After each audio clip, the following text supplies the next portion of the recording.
1 Evanston, Chicago, and this is Lori Branch back for another episode of the Vintage House Show. Thanks for tuning in, everybody. We are starting this February with the best thing you can possibly start with, which is women. How about that? Women taking over.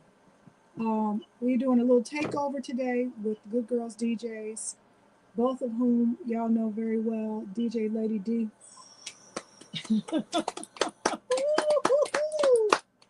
And DJ VD Girl. And the crowd goes wild. Thank you all for being here. Thanks for having us. Yeah. I'm happy to be here. Awesome. Well, let's see. I'm going to make sure I can hear you both very well. The mic is kind of hot. Can you try that? How about now? Beautiful. So, for those of you listening, you are hearing some iconic and beautiful voices. My pals and lovelies, people who've changed my life for the better over the last few years. I have some notes I'm going to start with, but collectively, we've been spinning in clubs, festivals like Burning Man, ArtFest, Chosen Few, Detroit's Movement, Lollapalooza, Darlene being the first African-American female DJ to play Lollapalooza, and so many more important and amazing events and clubs and festivals throughout the world. So congratulations, first of all, for just being so amazing. Yeah, she's doing some sign language. I feel like being silly tonight. I don't know. Be why. silly. Okay, because I feel like silly. I feel like going into like Beastie Boy mode. Like, all right. What does that mean? You never seen the Beastie Boys do interviews? Okay. No, it's been a while. Yeah, their interviews used to be pretty reckless. Really? Yeah. And as much as I love to be taken seriously, sometimes I think it's okay to let your hair down. I agree. All the time I let my hair down. All right, so we're going to let our hair down. We're just going to hang loose with y'all for about the next 45 minutes as we talk about sort of everything Good Girls, but also just what kind of an incredible, crazy year we had. And it's starting off to be even more adventurous and eventful. So did I say this, that collectively we have experience of about 80 years of DJing? That's crazy. That's a lot of music. I'm celebrating my 30th year, so I know. And I've been doing 40 plus. Okay. And this one's doing, I feel like 7, 8, I'm 9, 7. Yeah, so we're around 80 years of music. I love it. That's a lot. That's a lot of parties. You look good. Okay. That's like if we put it all together, all the residencies and the festivals and the events. I wonder how many songs we would have played. Oh man. I mean, listen, I'm trying to get rid of my collection. Oh my God. It's so much music, and you have way more than I do. That's because people die and give me their stuff. That's what happens to me. That's morbid. It's terrible. I know. Hey, Lauren Lowry. We see you, Vintage House. Our executive Queen producer, archivist, Lauren Lowry in the house. But no, we do have a lot of music. I like to think about that earlier because I'm like, what does that mean to have like 80 years worth of experience? And I'm sure we play some of those records over and over and over. But that's a lot of experience. Yeah, it's quite a bit to pull from. Like, we basically mentor you, right? To a certain extent. And a lot of it is based on experiences that we've already had, right? So you don't have to make some of the same mistakes. Mm-hmm. And literally, people always say people are going to do what they want to do. But, really good mentees tend to listen to you. They may not like it initially, but they benefit from it, So Baby Girl, for those of you who are listening, is getting lots of hugs and loves and side looks. Yes, and side looks and eye rolls. No, little Niecy neck it makes you rolls. stronger. Okay, meow. 360. Yeah. What was the girl from The Exorcist? Take it. Reagan. Oh my Oh God. my Reagan goodness. head rolls. Have you ever heard of that movie? The I've Exorcist? seen the Okay. I've seen the So, Exorcist, in case y'all not catching it, she's a lot younger. But she, mentorship works in two ways. So Yep. I'm learning a It sure lot from does. this person right here, and I'm blessed to have you in my life. Did I just get choked up? a little Oh my God. Say Delilah. Did you get a haircut? I did, and I got when we went to New York. I got It's her cute. Yeah, so Darlene is just back from Sundance, which we'll talk about, and Hannah, aka VD Girl, is just back from New York, where she took the city by storm. Yes, baby. What were you doing there? Well, my main gig was to play with the iconic Miss D Diggs. She's a resident at Public Records in Brooklyn. So she brought me out to share the residency the evening with her. It was a Friday night in the atrium. I don't know if you've been to Public Records before, but it's a really special space. There's 3 different areas where you can see music happening simultaneously. So we were in the atrium, and they have these amazing speakers. If you haven't seen the sound system, What part of New York is it? This is in Brooklyn. It's in Brooklyn? New York. Okay. Yeah, and so it was me and Dee all night long. We played vinyl and digital, and just had a beautiful time together. And then I was able to get a slot at the Lot Radio, also in Brooklyn, New York. So I was She's a Brooklyn have fun, girl. play music. Yeah, that's pretty much where I love Brooklyn. I used to work there. It's really I worked cool. there for a whole year. And then I had to get out of New York. But awesome. Well, congrats on that. So listen, we have a lot to cover in a short amount of time. So what we're going to do is start with documentaries. Okay. You want to know why? Because I feel like it. Okay, so but we're going to talk about documentaries, the Grammys. Certainly, we're going to talk about our 2024 crazy ass year, and then we're going to talk about 2025. And then I'm going to ask you questions that my colleagues and cousins asked me about DJs. Oh, wow. Oh, that sounds like fun. Yes. So, in addition to like the past several years, in addition to like what's we just talked about with Sundance, there's just the interest in house music continues to grow. And I really experienced that, I think, over the last 10 years or so, that there's more books, more articles, documentaries, all about sort of the beginning of house music. Most recently, we had Chicago Stories, a documentary that both VD Girl and I had the pleasure and privilege to participate in. We get screenshots of our of Lady D, and she's also featured in the companion pieces that are on the internet. But this was called House Music: The Cultural Revolution by Barbara Allen, and just an amazing, like 1 hour, very comprehensive piece on sort of the beginning of house music in Chicago. And there are many stories about the beginning of house music. So for every DJ, there's a story. But this one is pretty good, pretty well done. And then there is the premiere of Move Your Body that happened at Sundance, which features Darlene in a big way. And I got a and Lloyd Branch. I got a couple of shout outs in there. And Celeste Alexander in a big Celeste way. Alexander, some Dwayne Powell, a lot of really cool people who are part of that. But really, this is a film about Vince Lawrence, who worked alongside of Jesse Saunders, who wrote and produced On and On, which is widely recognized as the first house music release coming out of Chicago in 1984.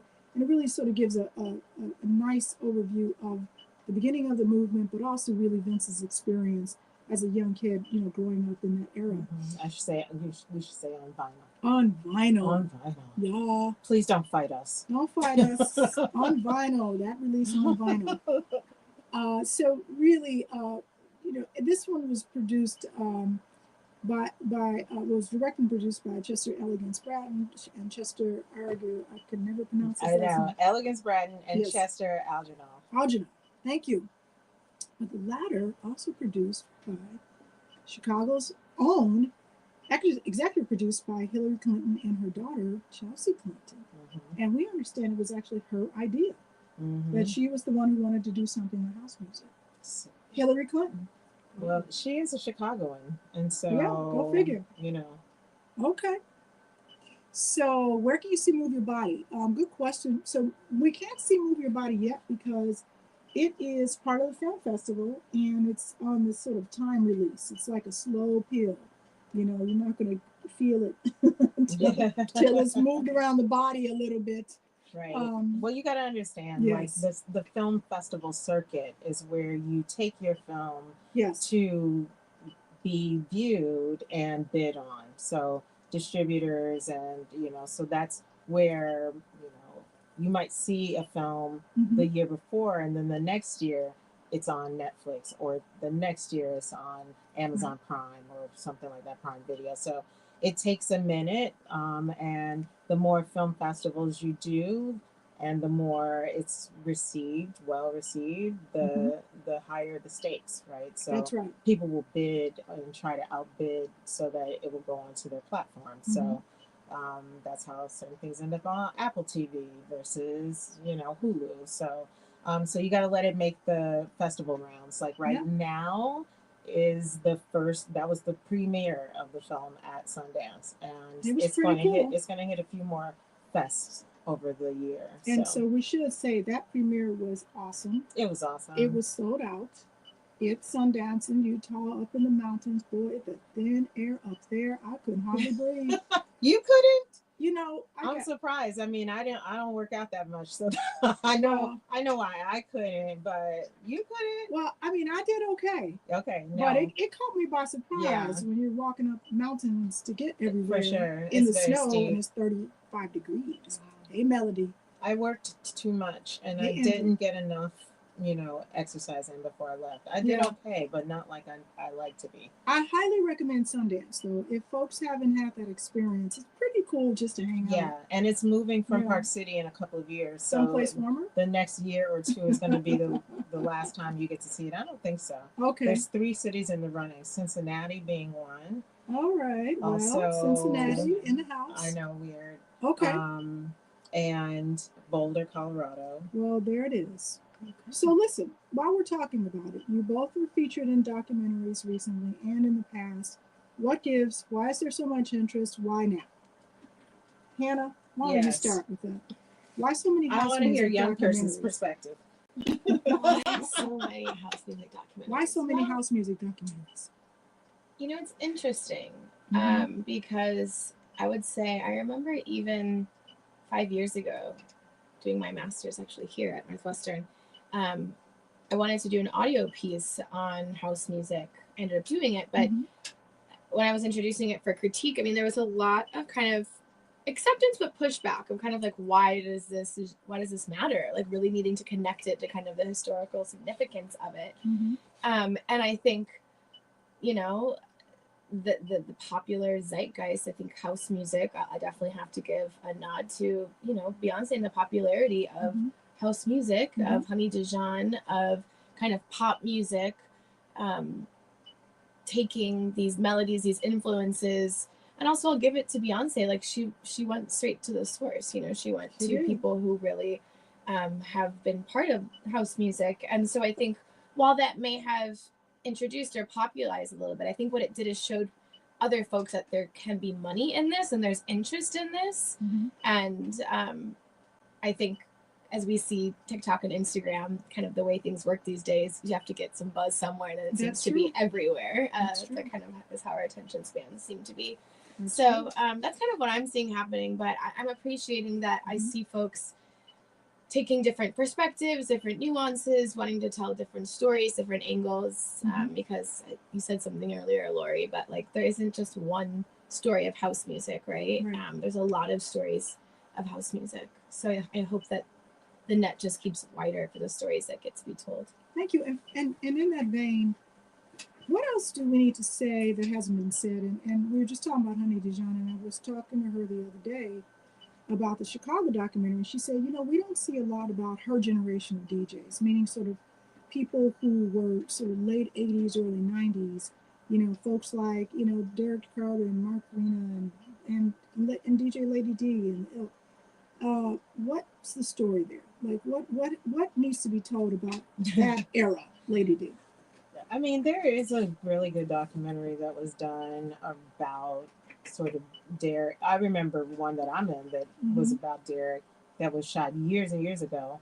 That the BBC shot, Channel 4 or something like that. And I think there's been a few about Derek. You know, you have to have willing participants, and so a lot of the kids in the, I call them the second wave, you know, which is after the 80s guys got started doing major label remixes and getting rich and kind of left house music behind. Tell the truth, shame the devil. They did well, they stopped doing parties and stuff like that. They were too good, you know what I'm saying? They were making too much money. I mean, can you blame them? They have families. Right. And People they wanted up. to, people were growing up. And so you got, you know, Curtis coming in, establishing Casual Records and keeping house music going off the strength of the money he made with the Percolator. Hey, DJ Terry Hunter. Hey, Terry. And then Terry Hunter, one of those people. Yeah. Well, I mean, Terry's like on the cusp. No, you know, well, like, because he was a kid when, you know. But you weren't there for the early 80s, but you were there in the mid to late 80s for sure. You would hear about Terry Hunter. So I think Terry Hunter was like, you were like 1.5 generation. I'd love to hear your thoughts on that. Well, I mean, Terry's still kind of young too, you know. I know. And so, but the 90s people that I knew, you know, who were kind of hitting the underground and making that noise, that where they were still saying like, oh, Chicago, come overseas, you know, the Spencer Kinseys, the Dizzes, the Derricks, the Sneaks, the Boo Williams, the Glenn Undergrounds, the Paul Johnsons, that sort of generation that even, you know, you kind of incorporate the booty house guys and Dance Mania people, all of those guys. Footwork and juking. And sort of a lot of that sort of happened within like that 10-year span. Right. And so they were actually getting the job done. You know, they were the ones that were spreading the gospel of house and kept it afloat, even when other people retreated. And so, but they just did the work. They went over to Ibiza, they went over to Europe, they went and laid those tracks. But I mean, ask them if they want to be in a documentary. I feel like most of them would say no. Yeah, I think it's interesting because what you're describing to me sounds like a diffusion. Like, sort of, there was this catalyst that created this out of this little hub of people, you know, these little 20 DJs who everybody kind of knew, and you've heard their names over and over and over. And then it sort of expanded, and then it kind of took off. And so you didn't have that same kind of hub, you know, that incubator, right? You know, which maybe that diffusion is less of a story. I mean, if you get back to Frankie Knuckles being kind of like that first superstar DJ, where people start requesting the DJ come over and play and doing those things, and sort of made it into this. Oh, this is.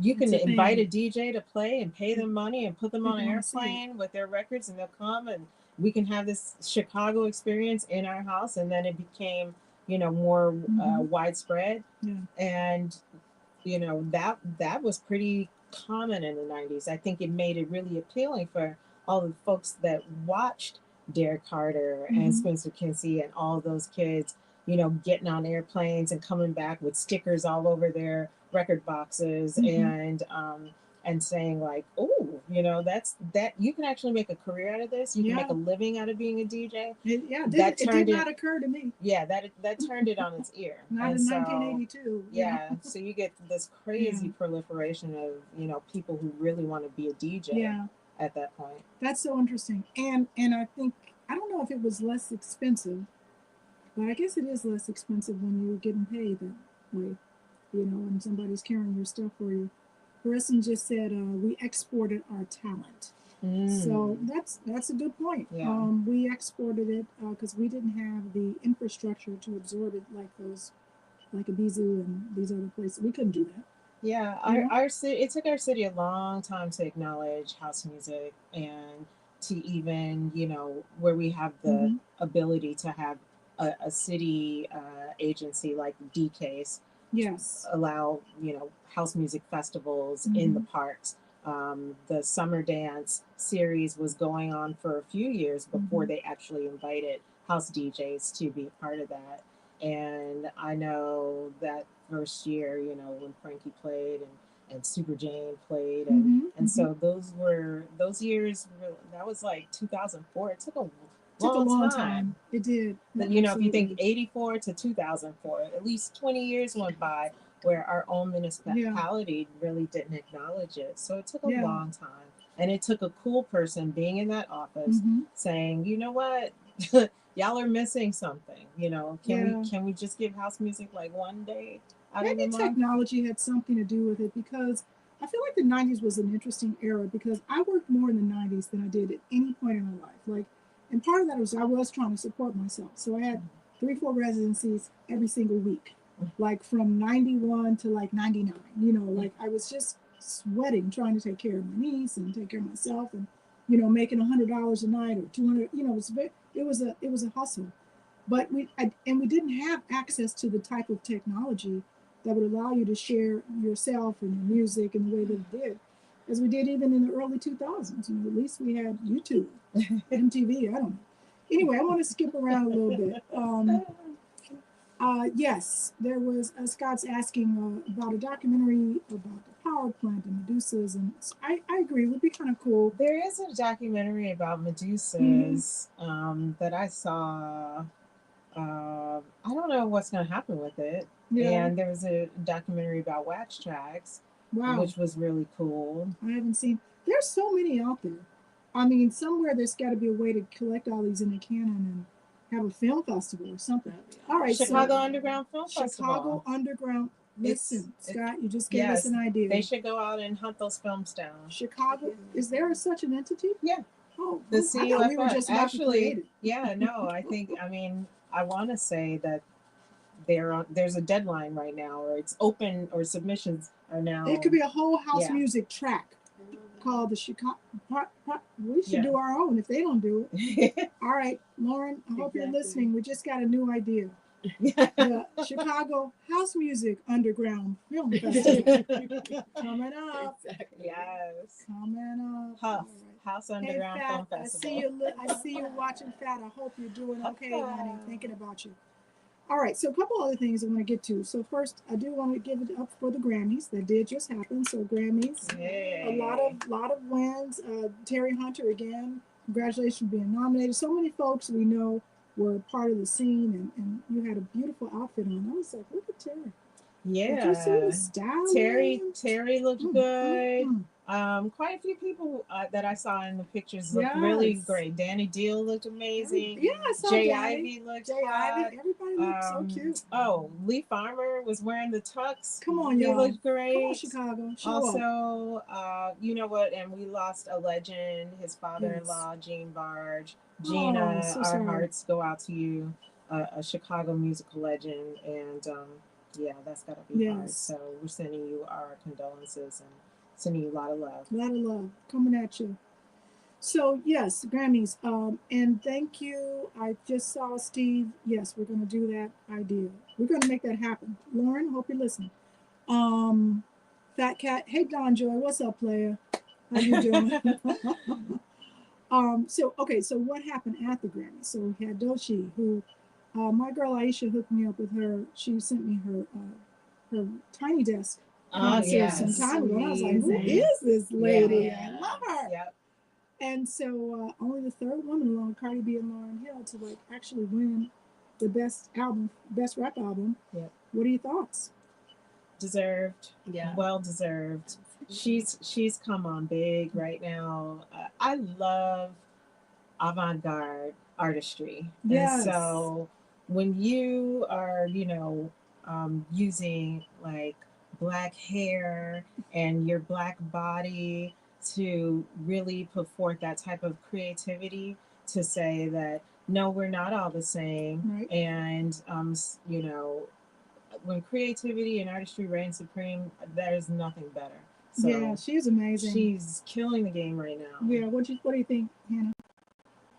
Just absolutely blown away. So yeah, there's anyone else who could have won that? Absolutely. Yeah. Just who else? I know. I'm like, who else was in the category? Yeah. Don't know. Yeah. Don't care. Doesn't matter. Exactly.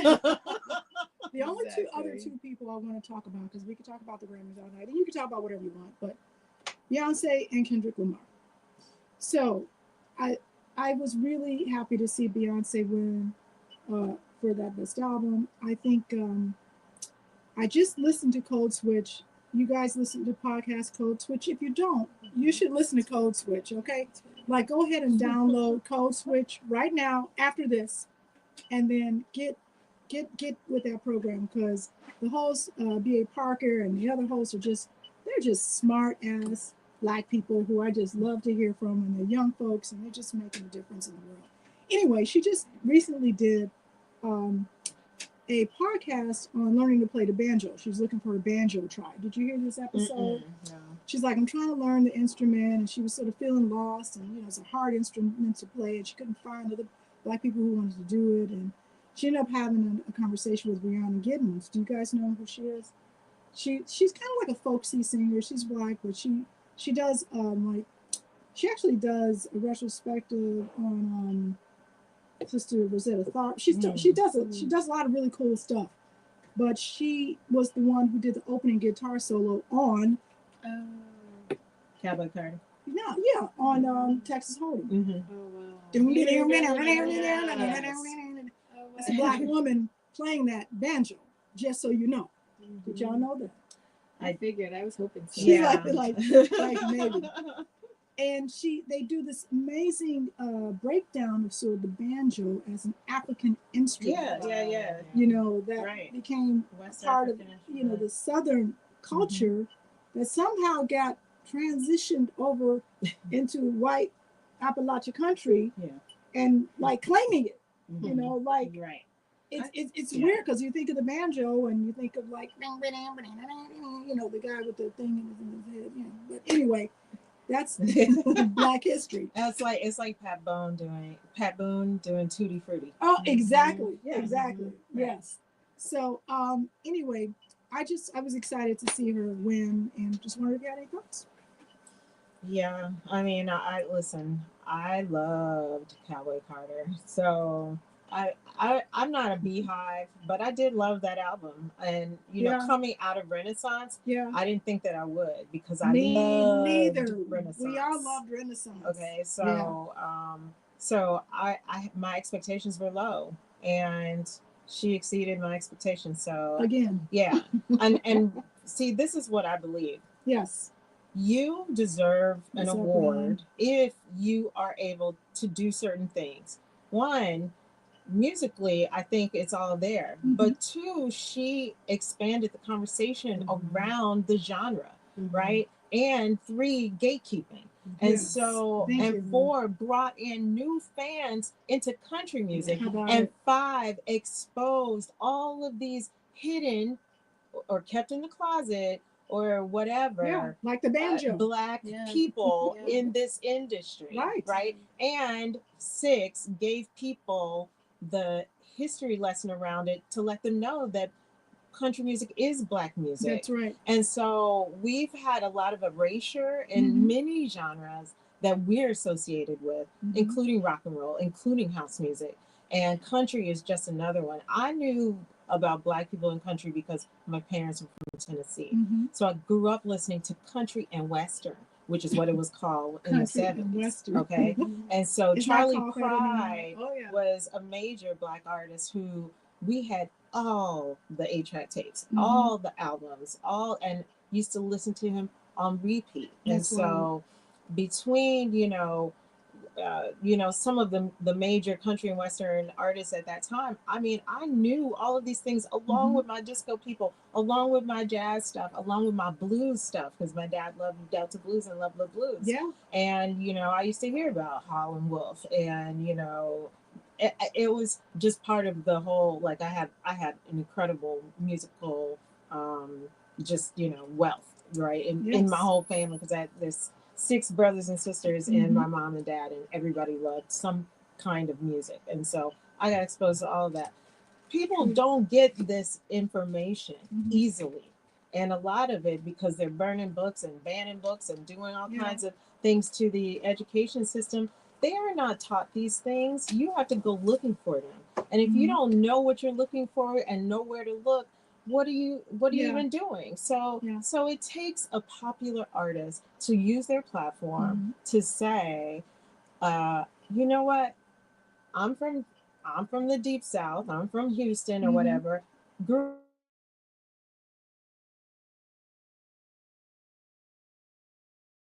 to not hear her countryness. She sounds country Okay, to me. she definitely sounds country, and And I love it. so I love it. and that's a part of her that Yeah.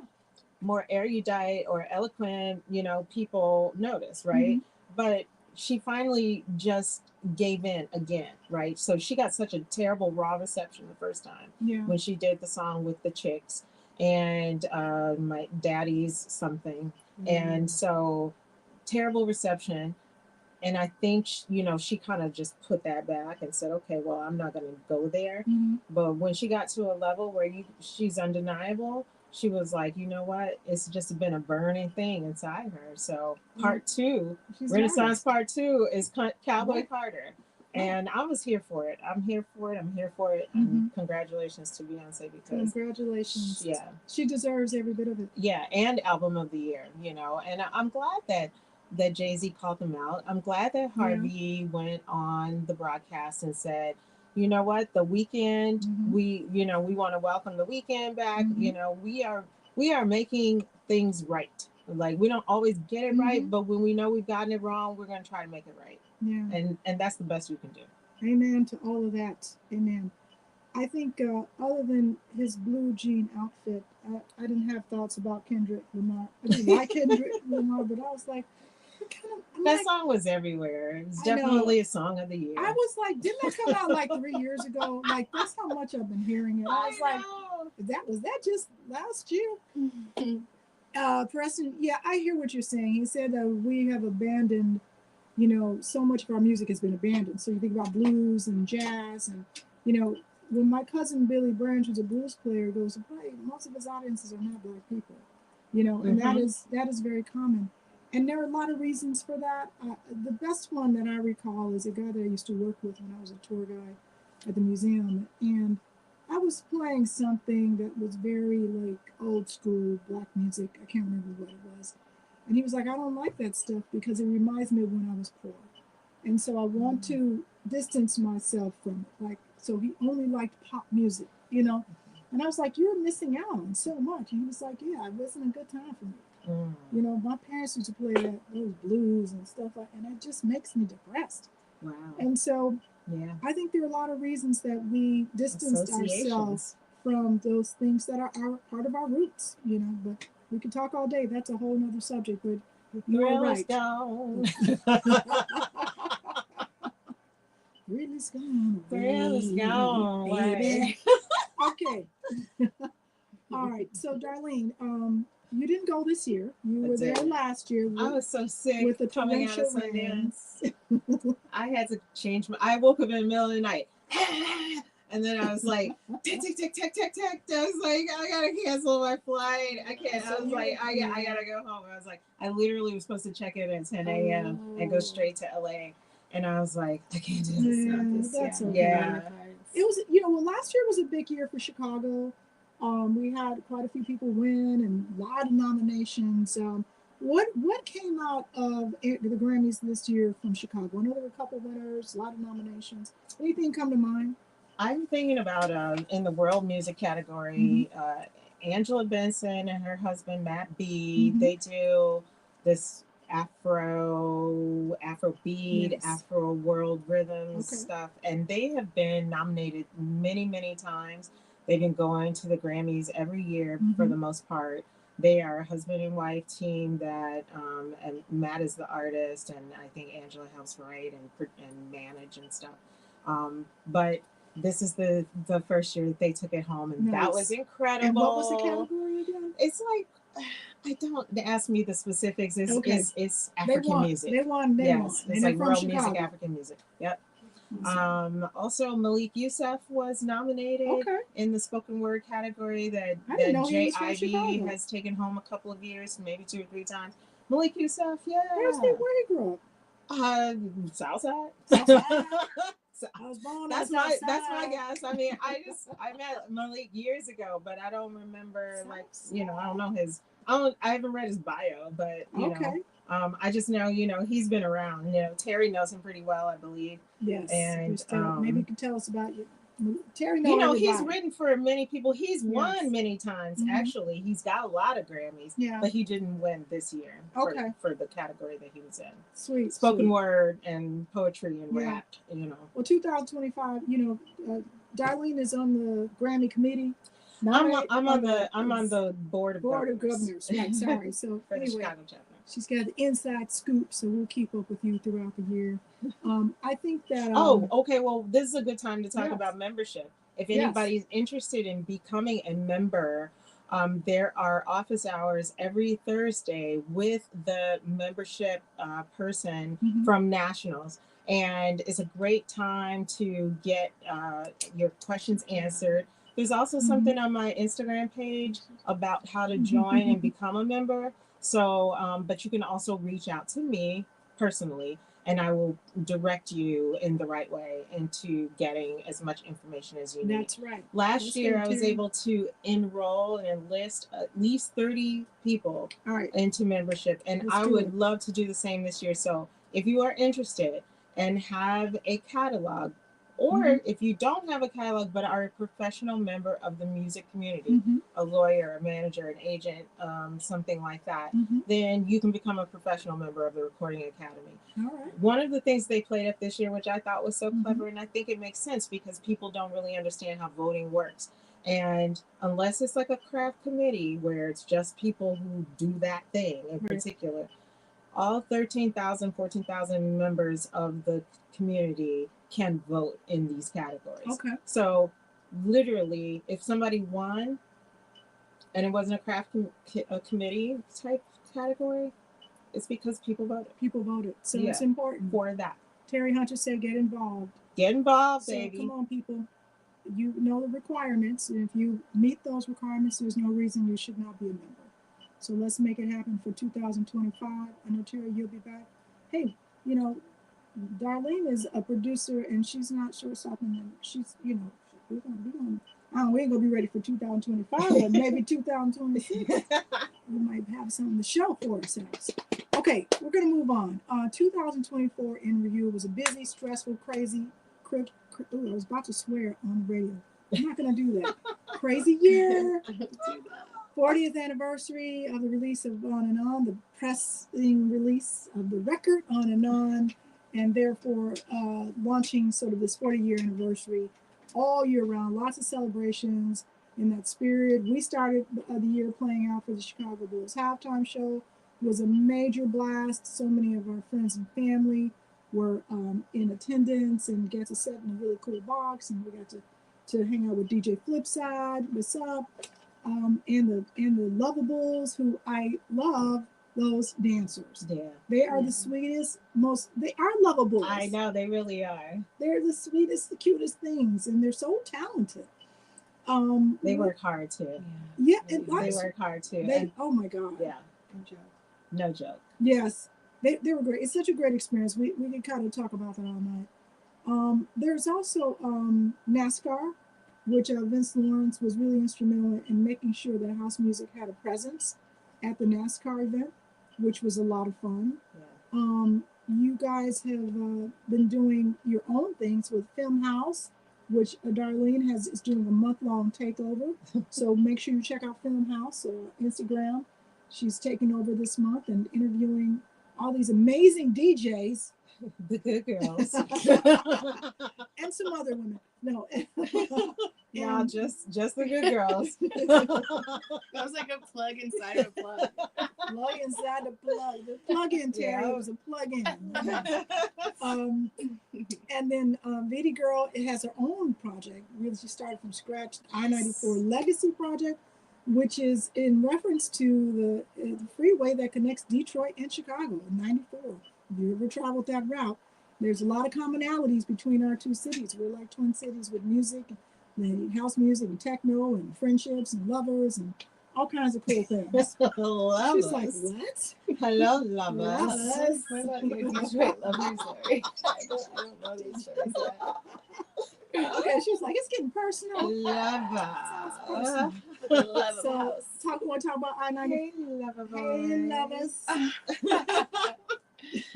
Yeah. Terry, you know you got some lovers. Well, you're married now. Back in the day. It's you know. sweater weather.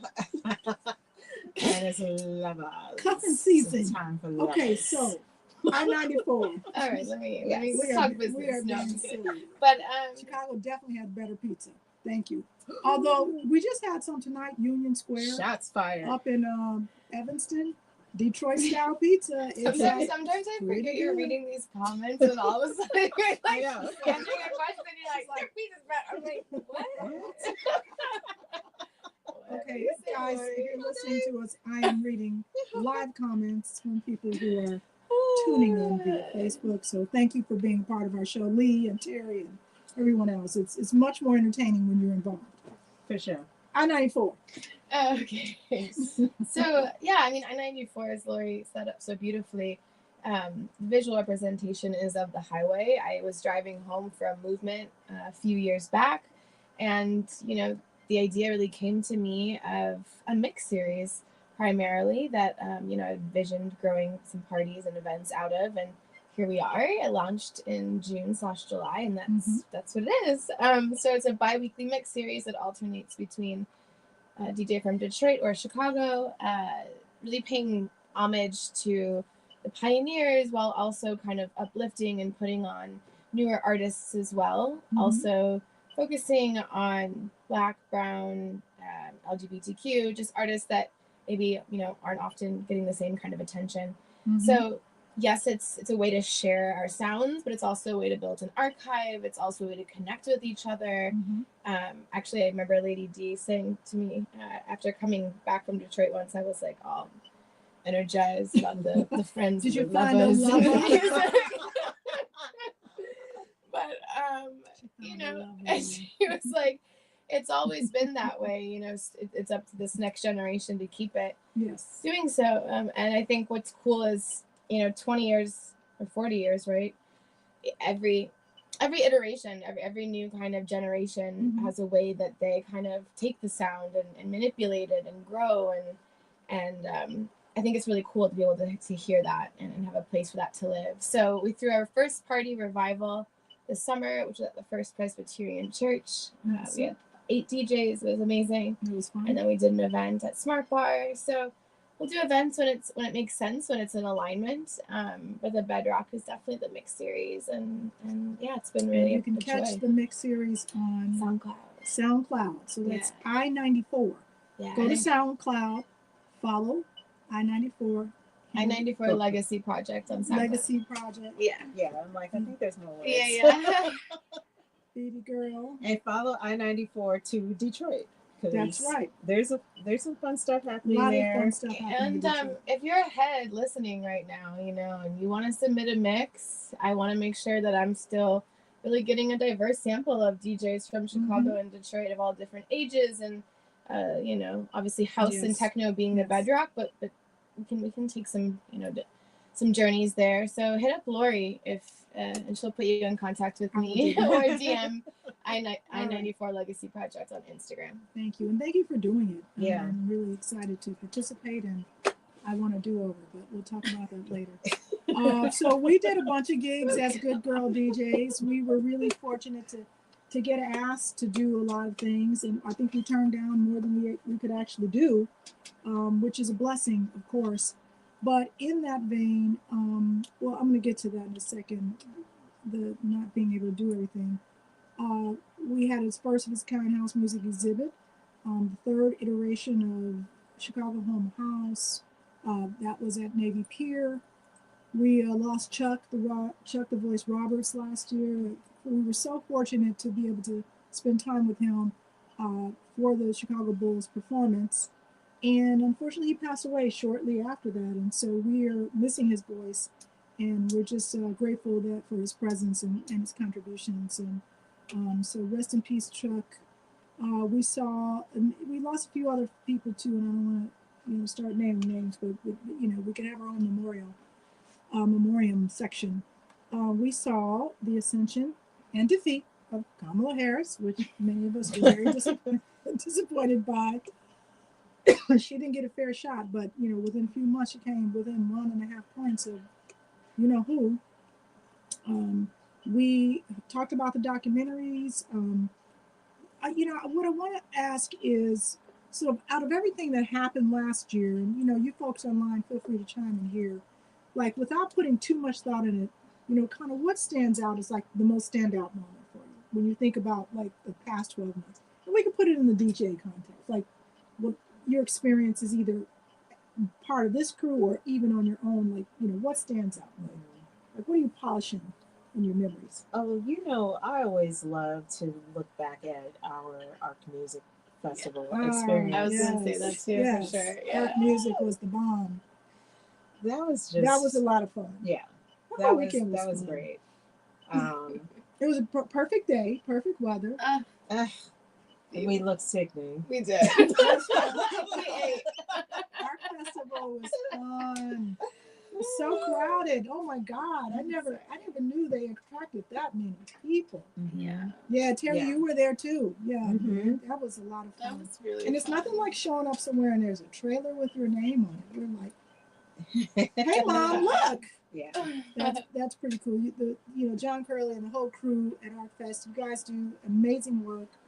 I am really hoping that we can have a different type of presence. I won't get into it right now, but we're working on something for Arc Fest that's going to be pretty cool. Yes, what would you do? Sorry. Well, please. Well, chime in. We traveled in our first. Okay, that's a lie. Actually, I forgot we went to Burning Man first, but we did travel to Detroit this summer, and it made me envision us traveling to many other places to play. So we travel well together. Yeah, even in a trailer. Yeah, really well. Yeah. So I think we need. I think maybe Miami, Mexico. I'm down for any of that. Yeah, absolutely.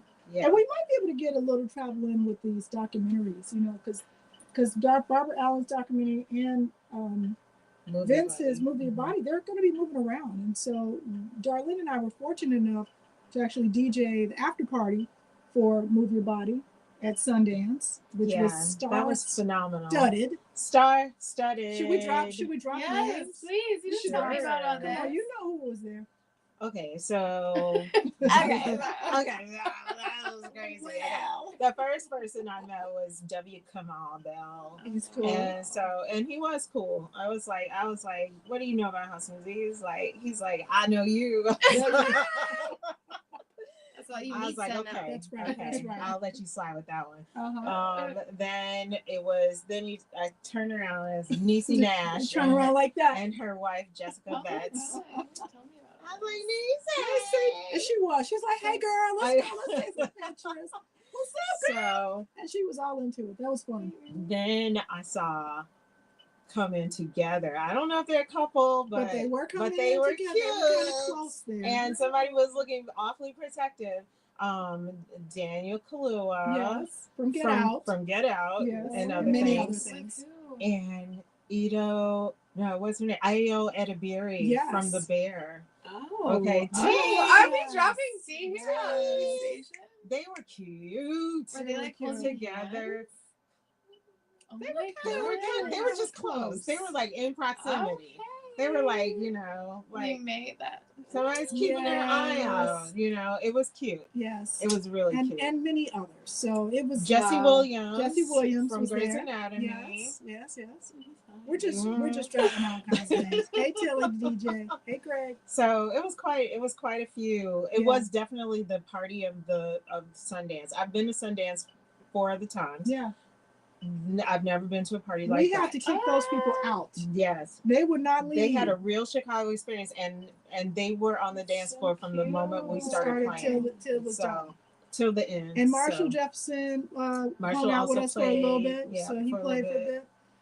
Byron Stingley stayed in the car. Byron, we missed you. We were waiting for you to come in. But no, it was really cool. Really had a good time there. So listen, I'm going to jump ahead because we're running out of time and say, well, both of you also are doing other things. You're serving obviously as independent artists, but really as mentors. I want to just give flowers to both of you for really trying to put on younger people, other people, not just younger people, but women specifically who want to be a part of this energy of all ages. Celeste Alexander is doing the same thing with her butterflies. And so really just appreciate everybody who's like lifting other women up. Like, especially now, listen, brothers and sisters, lift these ladies up, okay? Because there is an active movement to suppress, oppress, repress, all the presses, for our culture. Lift yourselves up. Lift yourself. Stay united. We got to stop fighting each other. This is the time for us to unite. Put it all aside. You've got so much work to do. 100%. And we have to fight the common enemy, not ourselves. Yes. And it helps when we are working together. Together we're going to do more than by ourselves. So work on yourself, but where you can. And so I appreciate what y'all do. It's inspired me to do more. So I hope it inspires everybody else to do the same. All right. So I have some questions for you. Forgot about these. Okay. So these are some questions. And guys who are watching us or listening, you can chime in here because I get questions. Are these like when you go to a family reunion? Are these like the kind of like okay? Yes. Because you'll have your own. Okay. But you go to a family reunion, everybody goes, and if you're a DJ, especially if you're a female DJ, people who don't like house music, who don't go out, they're part of the Steppers crew or they part of the sit home and watch Netflix crew. They ain't going nowhere. But they feign interest in what you're doing. And they ask these questions. So you still, you have records and equipment, and that stuff must be pretty heavy. Do you still have to carry around records and equipment? Nope. Now we just have these little flash drives, little thumb drives. Unless you're playing a vinyl gig, then That's true. I had to bring my records to New York, and let me tell you, that was heavy. That's true. Give me, I thought about. And you have to explain what you have to do, and you show them the drum job, and they're like, "Wow, that's cool." That's cool. I always tell them, see, first I played on these sides, then I played on this size, and now I play on this side. This time, smaller is better. So one time, okay. I think. How about this one? How do you stay up so late? Oh, yeah, that's a big one. Oh my gosh. I've been staying up this late since I was 12 months. I promise you. I've been I didn't go to sleep when I was a kid. Ever. So you're just How about you?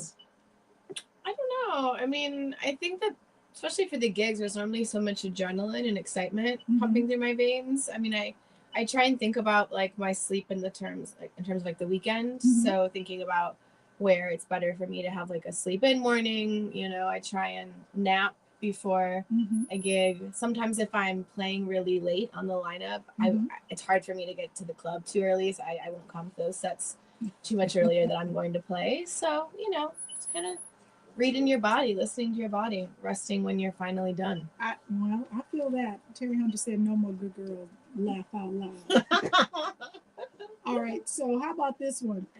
Terry, you'll like this one. You'll like this one. Do you like requests? Do you take requests? Okay, I don't like requests, but sometimes I listen to requests. Okay. Does that make sense? You listen to them. You entertain them like, that's a nice idea. Go away. Like, I might, not necessarily respond to the person. Yes. But I take the information of what they were asking for and see if it's what the party needs in that moment. So I'm not really entertaining that particular request. Yes. But I'm looking around to see, okay, are they off their rocker completely? Or is this some sort of info that I can use? I like your approach. I appreciate that. I take requests. I entertain them. And then I usually blame the other DJ. You know what? I don't have that. But Terry Hunter's coming up. He's like when we're playing together, I'm like, Lori can play. I'm like, ask her. Yeah, exactly. She got it. She's got it. So Okay. I guess we gotta go. All right. So listen, the last one is, can I get on the guest list? Yes. If you ask me nicely. Thank you. I need the guest All right, list. Lauren said thank you. All right, our time is up. I really appreciate There y'all is no watching. guest list tonight. There's no guest list tonight. Lonely people. Miss Thing. All right, thank you, Lady D. Thank you. Yeah. What's she talking about? I was talking about I-94. Yeah, she's putting me I-94. on. Thank you, Hannah, Vidi girl. Good Hannah. girls. Good girls. Thank you, girls. Lava. Good Good girls. girls. Good girls. Good girls. You want to play? It's time to It's play. time to play. All right, y'all. We're going to say goodnight. Peace. Hi, please.